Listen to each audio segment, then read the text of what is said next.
TVUAC y el Centro de Investigación Interdisciplinaria de la Facultad de Filosofía presentan Tiempo y Memoria con Cecilia Figueroa. Comenzamos.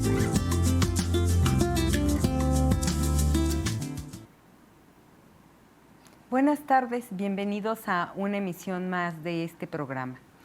Uno de los programas educativos de posgrado que alberga el Centro de Investigaciones Interdisciplinarias de la Facultad de Filosofía es la especialidad en ética de las investigaciones, ética de las investigaciones. Y hoy tenemos el honor de que nos acompañe su coordinador para hablar de la ética en la inteligencia artificial, es decir, en las tecnologías de punta. Hola, Hugo Rodríguez Reséndiz. Maestro Hugo, muchas gracias por acompañarnos.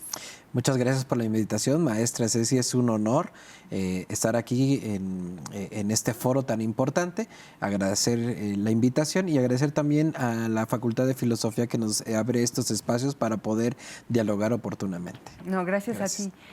Maestro Hugo, pues tu especialidad es la ética, pero enfocada en la inteligencia artificial, y yo te he escuchado en algunas conferencias, en algunos foros, en donde nos derrumbas este paradigma en el que vivimos los ciudadanos del siglo XXI, que pensamos que tomamos decisiones como desde nuestro raciocinio, desde nuestra voluntad propia.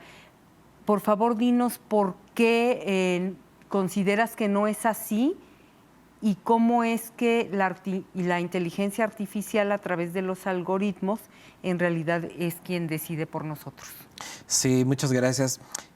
Importantes palabras las que utilizas, maestra Ceci, porque de hecho sí estamos frente a un paradigma bastante importante en nuestros tiempos, no sé si posmodernos, hay que también poner en tela de juicio ese tipo de conceptos, pero al menos sí de cómo los humanos vamos tomando en este caso decisiones del día a día, desde cómo nos inscribimos a un programa de estudios, por ejemplo, a una universidad, o incluso tan sencillamente como comprar ropa, alimentos, etcétera, ¿no? Entonces, todas esas situaciones que antes se creía que era por el libre albedrío, por tal cual la libertad, o por una toma de decisiones propia basada en la historia, en la conjunción de muchas cosas en torno de la experiencia humana, los sentimientos, etcétera, ahora se está viendo franqueada por la tecnología.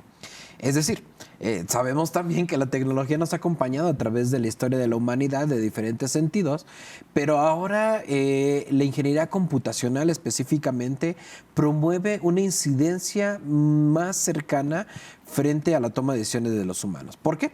Porque ahora ponemos una confianza tal en la tecnología, en la computadora, en las aplicaciones, que ya nos invita a no pensar sobre qué es lo que se nos presenta en ese futuro inmediato, es decir, en la toma de decisiones. Entonces, si nosotros antes pensábamos ir a comprar determinada prenda de vestir, teníamos que recurrir a esas recomendaciones de nuestros familiares, a las experiencias, quizá alguna situación de telecomunicación que nos llegaba hasta nuestros sentidos. Ahora ya no. Ahora tenemos un mecanismo diferente porque con esta hipertecnologización nosotros vamos dejando muchos datos grabados en la nube y en las aplicaciones, en todos estos sistemas computacionales. Estos datos son sobre nuestra persona. A veces son de forma consciente, a veces no tanto, y esos datos se van transformando en cierto molde de nuestro perfil, de nuestra persona, y esas situaciones van determinando a través de ciertos procesos computacionales, reglas, algoritmos, para que después se nos sugiera que hagamos ciertas cosas. Y esas decisiones, por lo tanto, que nosotros en nuestro mundo creemos que son totalmente libres, transparentes, ya no tanto. Ya ahora están determinadas por, no solamente en este caso, la tecnología, sino a través de los intereses de quienes, por ejemplo, postulan esa tecnología, que son intereses comerciales, políticos incluso, y que van mermando ahora y van poniendo en tela de juicio el paradigma del libre albedrío. Si los humanos o no decidimos por nosotros mismos. Por favor, tú eres muy bueno para poner ejemplos, como para aterrizar estos temas en la realidad. Ponnos un ejemplo de un producto que que no elegimos nosotros, sino él a nosotros. Bueno, permíteme esa analogía un poco irónica, ¿no? ¿Qué producto nos elige a través de los algoritmos para que lo adquiramos? Pues un producto que podría ser, tengo bastantes, pero yo creo que el más frecuente quizá en nuestros tiempos, sobre todo está exponenciado por el tema del COVID, es el que nos llega a través de los sistemas alimenticios, ¿no? Ahora pensamos en las aplicaciones, por ejemplo, que nos traen hasta las puertas de nuestros hogares los alimentos. Antes, obviamente, nos basamos, como decía hace rato, en las recomendaciones inmediatas que teníamos. Nuestra mamá nos decía, ve y compra tal producto a tal mercado o etcétera, porque ahí no solamente lo venden bien, está fresco, ¿no? Entonces, cuando uno piensa en las características de cómo uno elige ese tipo de productos, y luego uno va dejando toda esa estela de datos en las plataformas, en la nube, etcétera, más propiamente, por ejemplo, en el Google, esas características después se van acercando hacia nosotros. Entonces, si yo soy una persona, por ejemplo, de tal rango de edad, que me gustan las cosas como más inmediatas, más frescas, más naturales, por ejemplo, entonces todo ese tipo de perfiles se van acomodando para que en su momento esa focalización mercantil, digámoslo así, nos determine hacia cierto producto. Por ejemplo, ir a comprar a un centro comercial, ¿no? Entonces, si te gusta o tienes un foco de atención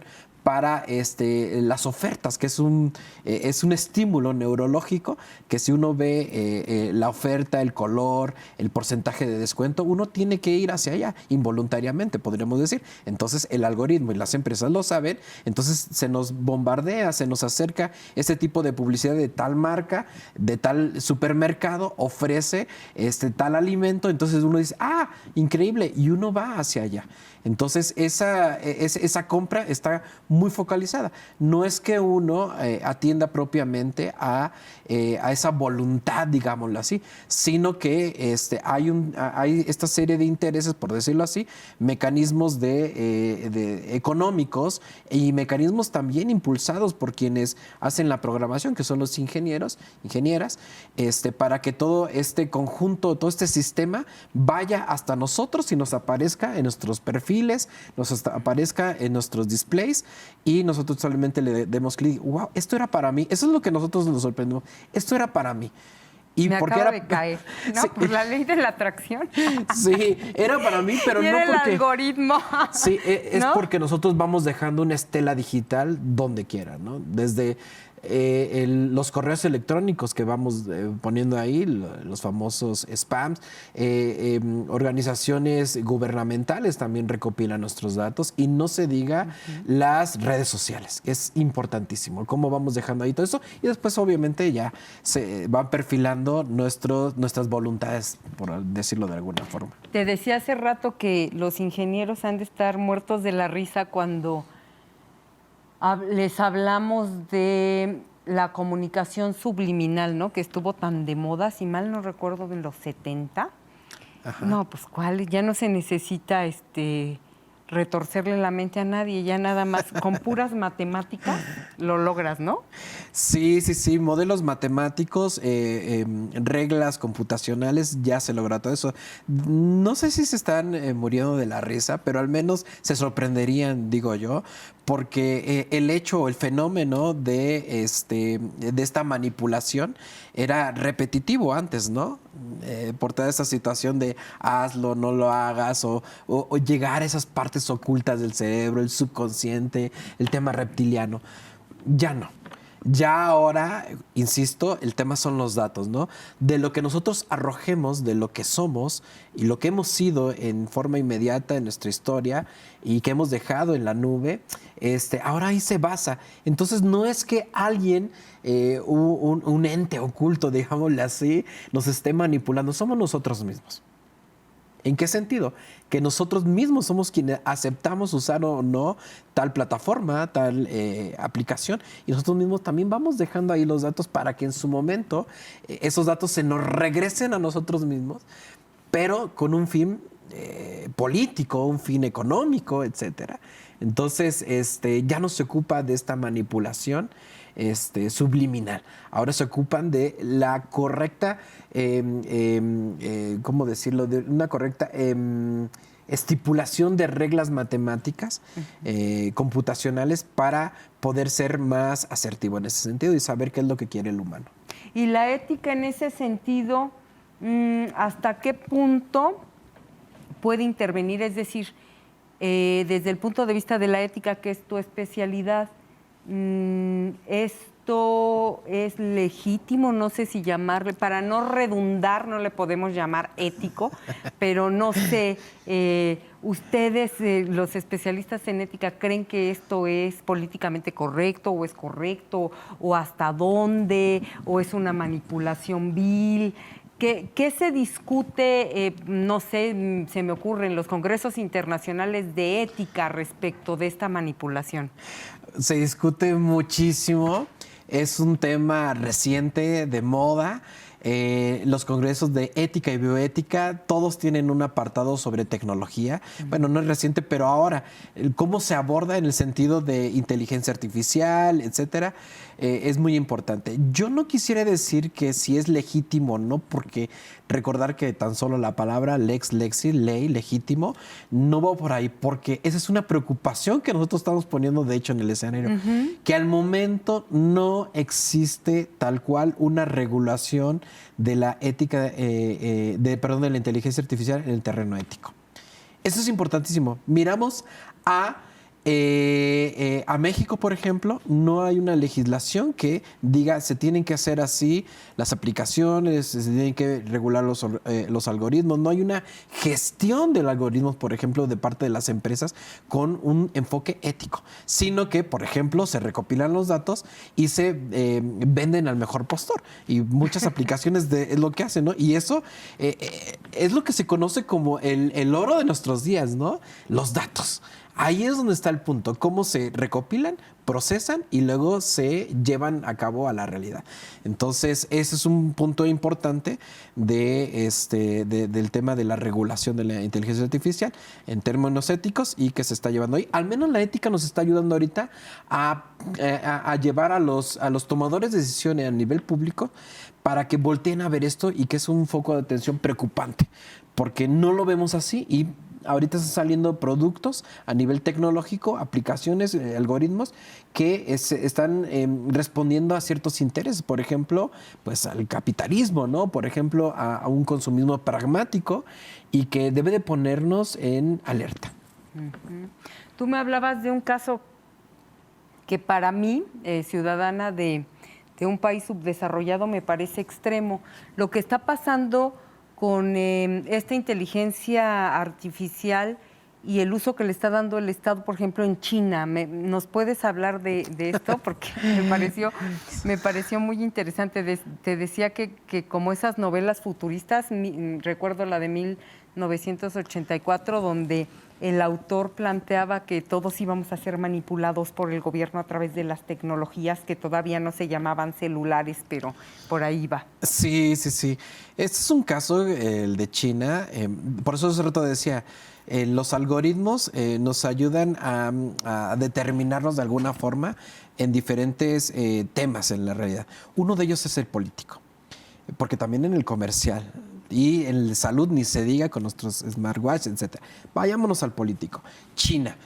El régimen que vemos allá obviamente tiene un estandarte alto en el control de todas las formas posibles. Y ahora, con este tipo de tecnología, específicamente con cámaras y detección de datos biométricos, se puede detectar a cualquier persona que está en un espacio público. Y no solamente reconocer, que la cámara dice, mira, es tal persona. Y ese reconocimiento lleva a una puntuación social, lo que se le llama. Esta puntuación social da apertura para que el ciudadano que hace lo que está bien visto, lo que políticamente es correcto, lo que moralmente está aceptado, entonces se le abra una serie de oportunidades a nivel social, como cual estudiar en una universidad. Entonces, ejemplo, una persona que está en su coche en China y no respeta el alto, entonces una cámara lo detecta su rostro y dice fulano de tal y cometió una infracción, obviamente está la multa, pero también se le restan puntos para que vaya a tal o cual universidad.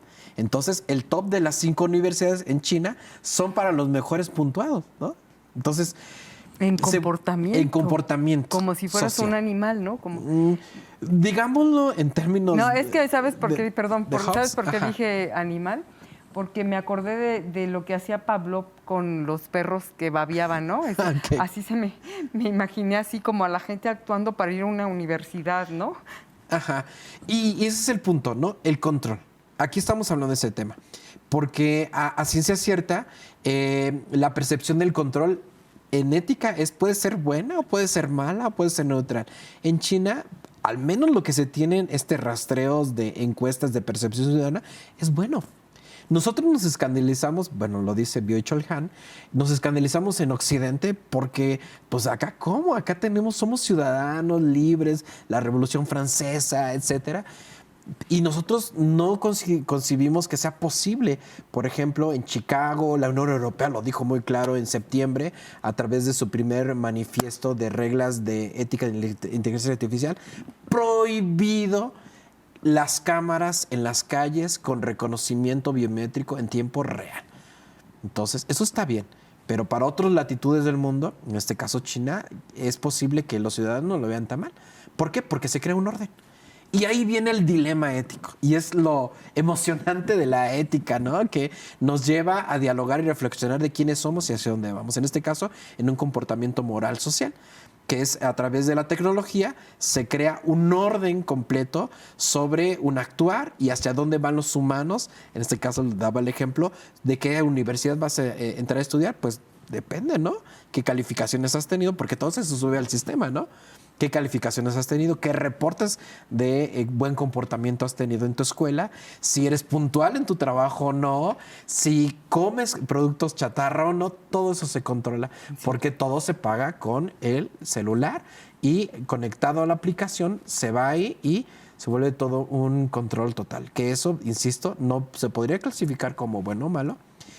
Todo depende de esta perspectiva ético-política a la cual pues nosotros queremos acercarnos o no. Y en el caso de Occidente, pues bueno, es escandaloso, ¿no? Bueno, es como un examen psicométrico, pero a través de una aplicación, ¿no? O sea, la diferencia es que te monitorean en tiempo real, pero no sería equiparable. Digo, estoy tratando de no verlo tan mal. No sé qué opinas tú, que eres el especialista. Pues no podría decir si está bien o mal, porque hay puntos en contra.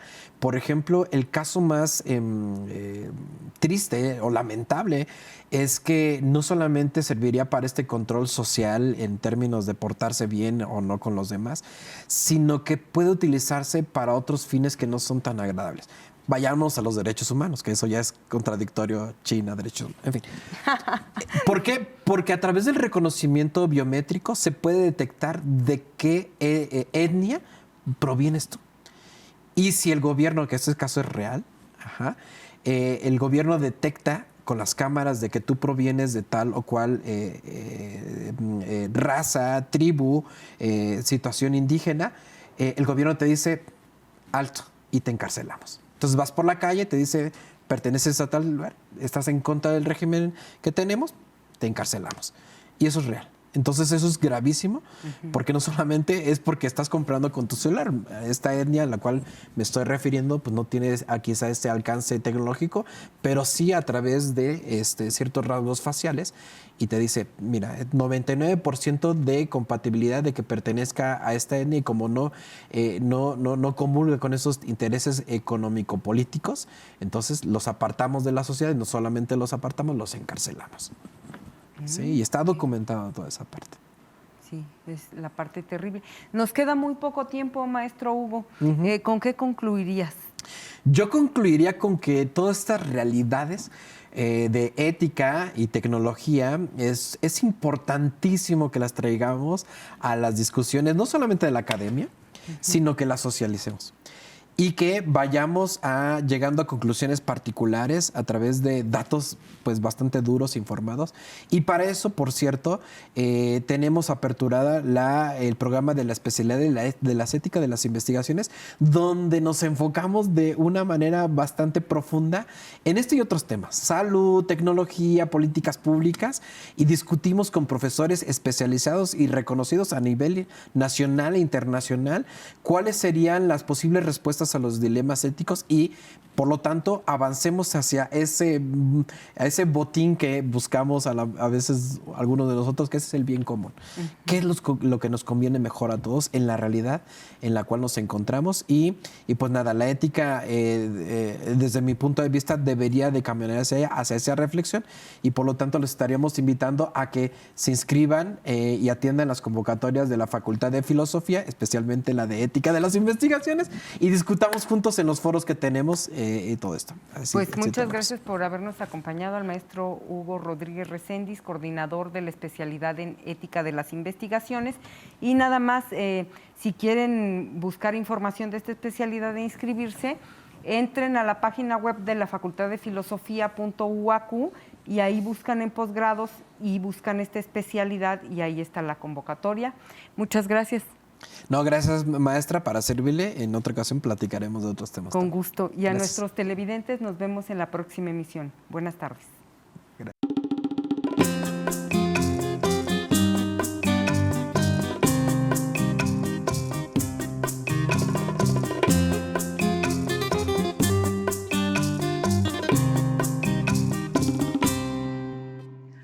Soy Paulina Romero y escribo poesía. Para mí la literatura es el arte de las letras y también ha sido un canal de expresión, principalmente la poesía y el relato.